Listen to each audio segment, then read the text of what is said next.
பின்னணி பாடகர் எஸ்.பி. பாலசுப்ரமணியத்துக்காக தன்னையே மாற்றிக்கொண்ட நடிகர் திலகம் சிவாஜி கணேசன் என்ற ஒரு சுவாரஸ்யமான தகவலை பத்தி தான் இந்த பதிவுல நாம பார்க்க போறோம். வாங்க பதிவிற்குள் போகலாம்.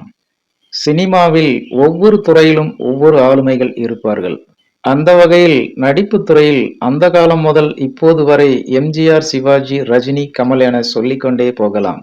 அதேபோல் இசைத்துறையில் மெல்லிசை மன்னர் எம்.எஸ். விஸ்வநாதன், இசைஞானி இளையராஜா, இசைப்புயல் ஏ.ஆர். ரஹ்மான்.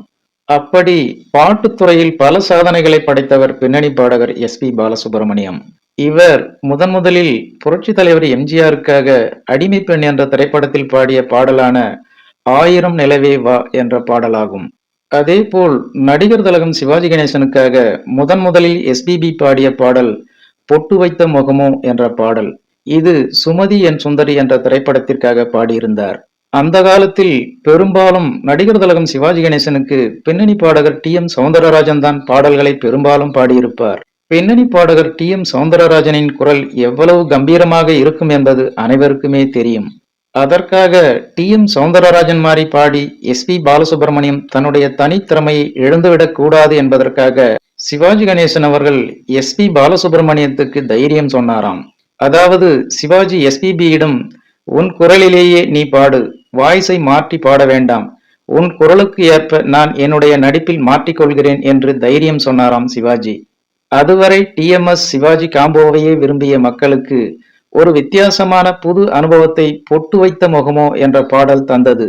சுமதி என் சுந்தரி என்ற திரைப்படத்திற்காக எஸ்.பி.பி.யை சிவாஜிக்காக பாட வைத்தது மெல்லிசை மன்னர் எம்.எஸ். விஸ்வநாதன் தானாம். மெல்லிசை மன்னர் எம்.எஸ். விஸ்வநாதன் இசையில்தான் பெரும்பாலும் சிவாஜிக்காக டி.எம்.எஸ். அதிக பாடல்களை பாடியிருப்பார். ஆனாலும் இசைஞானி இளையராஜா இசையில் எஸ்.பி.பி பாடிய பல பாடல்கள் மிகவும் குறிப்பிடத்தக்க வகையில் அமைந்திருந்தது. அதில் வாழ்க்கை என்ற திரைப்படத்தில் சிவாஜிக்காக எஸ்.பி.பி பாடிய அன்பிருக்கும் என்ற பாடல். இந்த பாடல் இன்று வரை சிவாஜி ரசிகர்களாலும் எஸ்.பி.பி ரசிகர்களாலும் கொண்டாடப்படக்கூடிய பாடலாகவே அமைந்திருக்கிறது. அதேபோல் ஜல்லிக்கட்டு என்ற திரைப்படத்தில் ஹே ராஜா ஒன்றானோம் இன்று என்ற பாடல். ஆனால் இந்த பாடலை எஸ்.பி.பியும் மனோவும் சேர்ந்து பாடியிருந்தார்கள். இந்த பாடலும் ஒரு மிகப்பெரிய வரவேற்பை பெற்ற பாடலாக அமைந்திருந்தது. பின்னணி பாடகர் எஸ்.பி. பாலசுப்ரமணியத்தை பொறுத்த வரைக்கும் அவர் சுலபமாகத்தான் இந்த சினிமா துறையில் வந்துவிட்டார் என்றுதான் தோன்றும். ஆனால் அதுதான் இல்லை.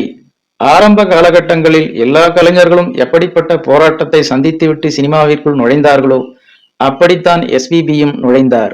ஏகப்பட்ட அவமானங்கள், கஷ்டங்கள் எல்லாம் கடந்துதான் எஸ்.பி.பி இன்று வரை ஒரு மகத்தான கலைஞனாக நம் மனதில் திகழ்ந்து வருகிறார் என்பது குறிப்பிடத்தக்கது.